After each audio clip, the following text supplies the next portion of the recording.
La nomination d'un nouveau grand prêtre aztèque est imminente. Pour prouver votre mérite, vous vous engagez dans un tournoi prestigieux afin d'impressionner les dieux.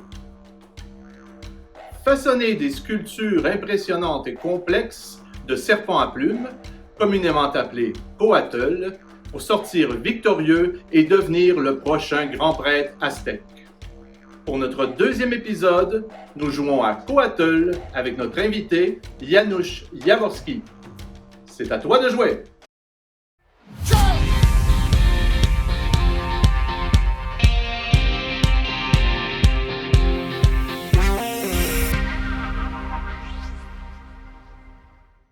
Bonjour et bienvenue à cette deuxième émission de À toi de jouer.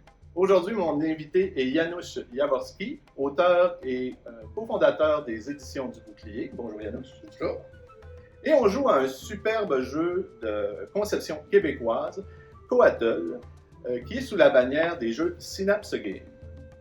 Alors, on va commencer tout de suite après les explications du jeu que voici. Coatl est un excellent jeu québécois conçu par Pascal Brassard et Étienne Dubois-Roy sous la bannière de Synapse Games. Coatl se joue en solo ou jusqu'à 4 joueurs. Le but du jeu est de construire des serpents à plumes appelés Coatl selon les exigences des cartes prophéties. Ces dernières vont vous permettre de marquer des points de prestige. Plus votre Coatl remplit ces critères, plus vous marquez des points. Pour jouer, placez d'abord le plateau de réserve, chiffre vers le bas, au centre de la table. Chaque joueur prend ensuite un plateau de joueurs et 3 jetons sacrifices de la couleur correspondante. Remplissez ensuite le plateau de réserve avec des têtes, des parties du corps et des queues pigées aléatoirement. Donnez le marqueur premier joueur à celui qui débutera la partie. Mélangez les cartes temple, puis distribuez une carte à chaque joueur qu'il garde en main, face cachée. Faites 2 piles face visible avec les cartes restantes. Distribuez ensuite 3 cartes prophéties au premier joueur, 4 au second joueur, 5 au troisième joueur et 6 au quatrième joueur. Chaque joueur choisit 3 cartes et défausse le reste. Mélangez ensuite les cartes prophéties, révélez-en 6, puis placez-les près du plateau. Les cartes prophéties, tout comme les cartes temple, contiennent des exigences à remplir dans la construction de votre Coatl. Il peut s'agir d'une couleur, d'une séquence de couleurs, de l'absence d'une couleur ou de la taille de votre serpent, etc. Une exigence peut être unique, la compléter vous donnant le nombre de points indiqué. Une exigence récurrente vous donne des points pour chaque occurrence apparaissant sur votre Coatl. Et enfin, une exigence multiple vous donne des points selon le nombre d'exigences complétées. À son tour, le joueur peut effectuer l'une des 3 actions suivantes. La première action possible, prendre des pièces de Coatl et les placer sur son plateau de jeu. Il peut prendre une tête, une queue ou 2 segments de corps d'une même section. Un maximum de 8 pièces peut être déposé sur le plateau de jeu. Vous devez donc avoir assez de place pour toutes les pièces prises. Le plateau de réserve sera réapprovisionné lorsque le cercle intérieur ou extérieur est vide. La deuxième action possible est d'ajouter des cartes prophéties à votre main pour un maximum de 5. Le joueur peut prendre des cartes sur le dessus de la pile ou les prendre dans la réserve des cartes visibles. À la fin de son tour, le joueur doit réapprovisionner la réserve de cartes. La troisième action est d'assembler un Coatl. Vous pouvez effectuer les actions suivantes dans n'importe quel ordre. Pour commencer un nouveau Coatl, prenez une ou plusieurs pièces de votre plateau de jeu et les placez devant vous. Une fois placées, les pièces ne peuvent plus être déplacées. Vous ne pouvez avoir plus de 2 Coatl en construction devant vous. Vous pouvez aussi poursuivre un Coatl existant en ajoutant des pièces. Si l'un de vos Coatl incomplets remplit les exigences d'une de vos cartes prophéties, vous pouvez réaliser la prophétie et assigner la carte à celui-ci jusqu'à un maximum de 4.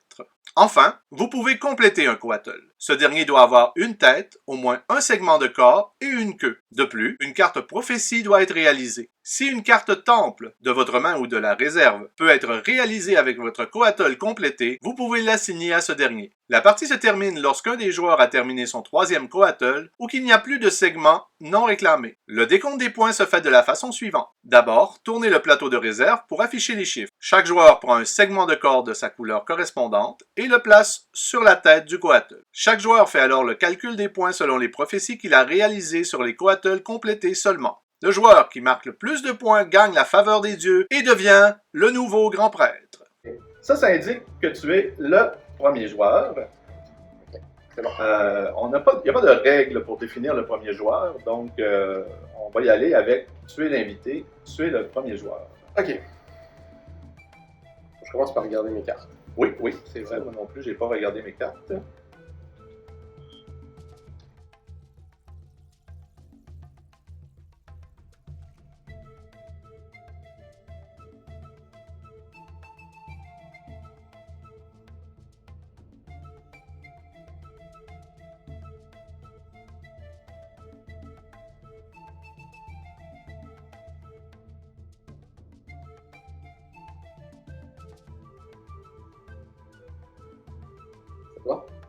C'est à moi? Ben, je pense, oui. Attends. Oui, t'as pris 2 fois, j'ai pris 3 fois. Ah, ok, c'est vrai, c'est moi. Moi, j'attendais. C'est dit, j'aurais longtemps les deux. Ça aurait été long. Alors, les éditions du Bouclier. Comment c'est venu l'idée de fonder une maison d'édition? Ça a été. Il y a beaucoup de choses qui sont rentrées en ligne de compte. On a fondé ça avec ma conjointe, Rachel Gilbert. C'est venu de la volonté d'offrir quelque chose peut-être d'un peu nouveau dans le paysage littéraire québécois. On est une maison d'édition qui met beaucoup de l'avant la littérature de l'imaginaire. C'est pas la seule forme de littérature qu'on publie, mais c'est pour l'instant ce qu'on fait le plus.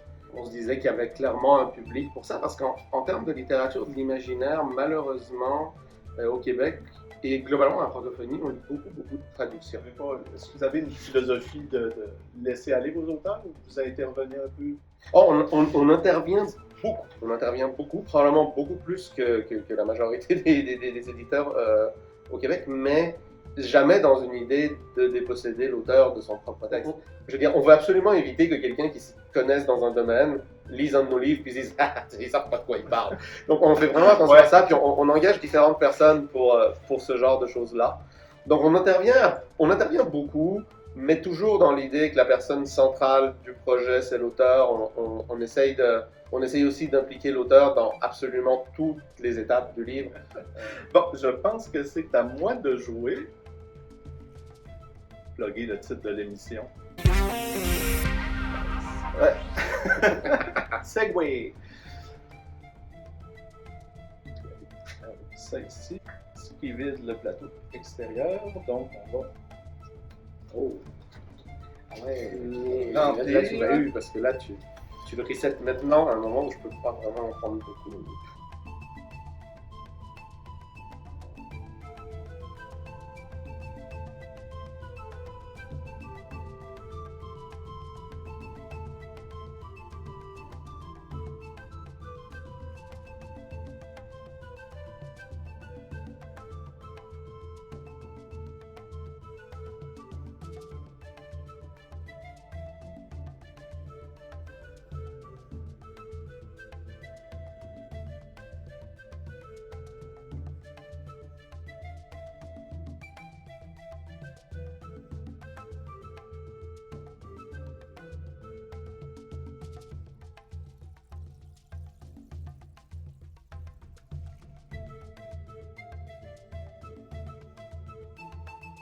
Oui, si on parle de Noémie Gauthier.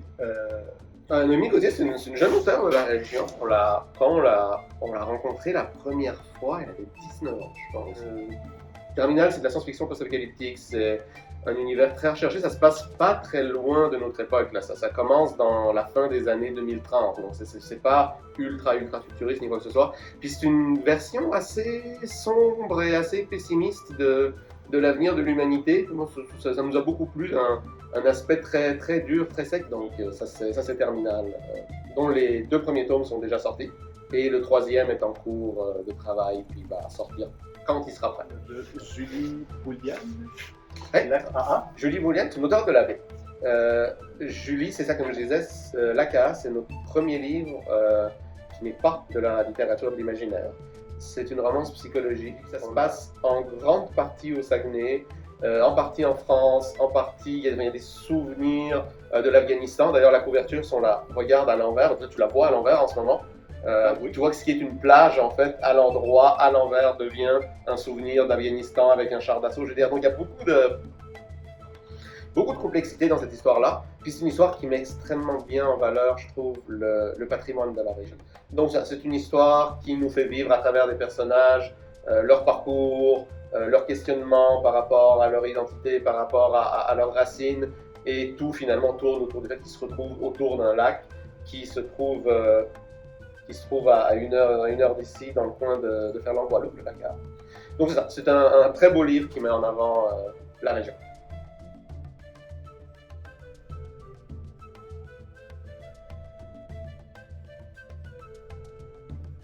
Rachel Gilbert, le vol d'Isrinard. Ouais. Donc le vol d'Isrinard, c'est du fantastique.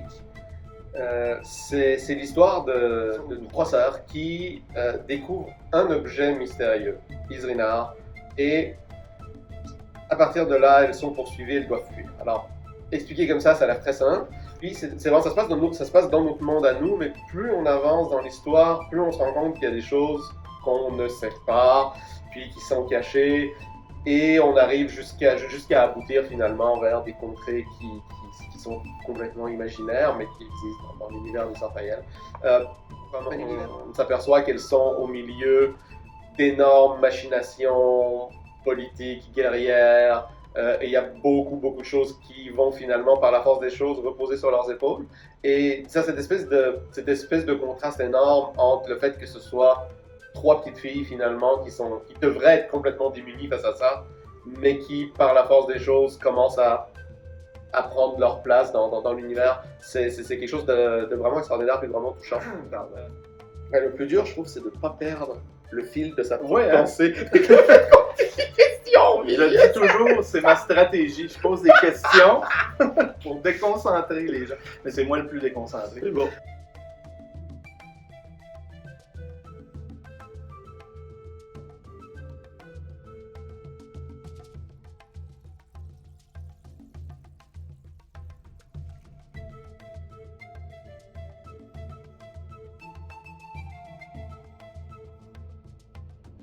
Alors, on va parler de toi comme auteur.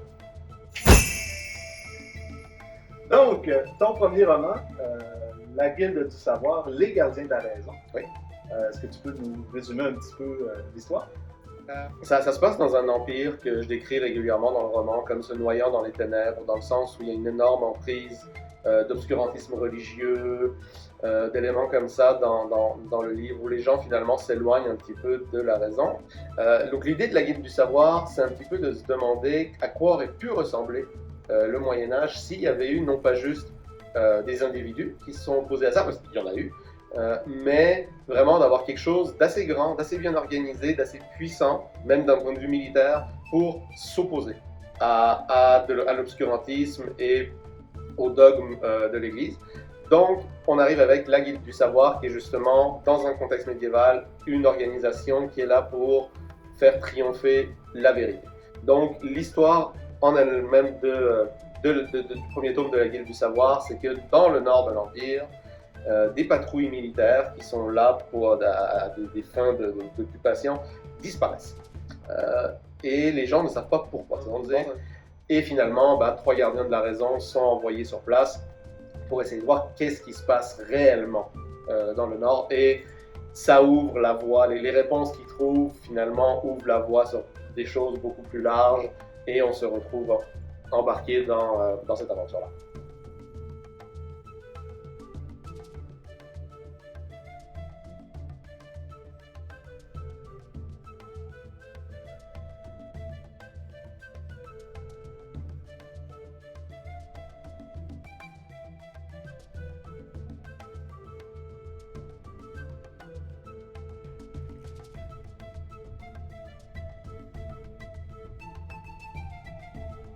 Et là, je me retrouve sans rien, puis je sais pas combien de tours il reste. Ok, bon, en tout cas, je vais devoir recommencer le jeu. C'est bon. Ouais, j'ai fini mon tour. Il faut que tu aies au moins il te reste un coatol à faire. Là. Je l'ai eu,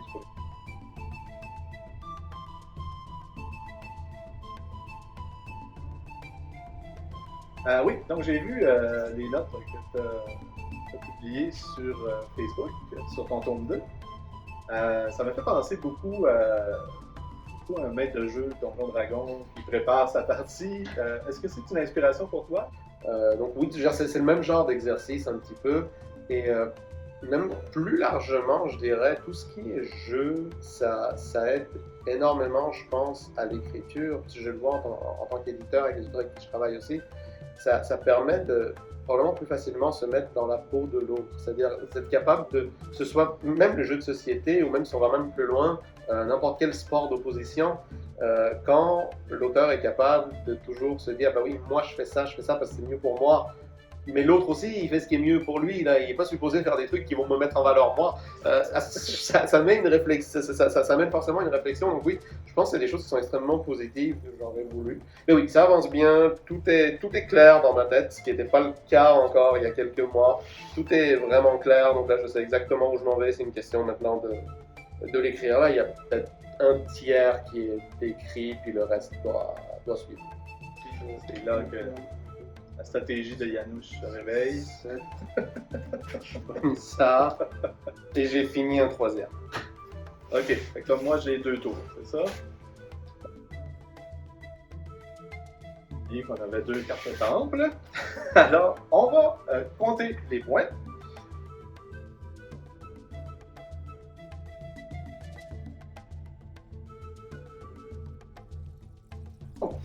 Le score final, 30 pour moi, 34 pour Janusz. Donc, le grand vainqueur, Janusz. Cool, ça va le fun. J'ai bien aimé le jeu. Félicitations, on a du petit classe, bien sûr. Merci. Alors, merci d'avoir accepté notre invitation. Ah, ça fait plaisir, merci à toi. De venir faire notre 2e épisode. Un gros merci à Soirée de jeu pour nous avoir permis de jouer ici. Comme toujours, partagez la vidéo, partagez si vous aimez, mettez-nous un beau pouce, suivez-nous bien sûr, et allez voir les autres vidéos sur atoidejouer.ca. Merci beaucoup, on se voit à la prochaine!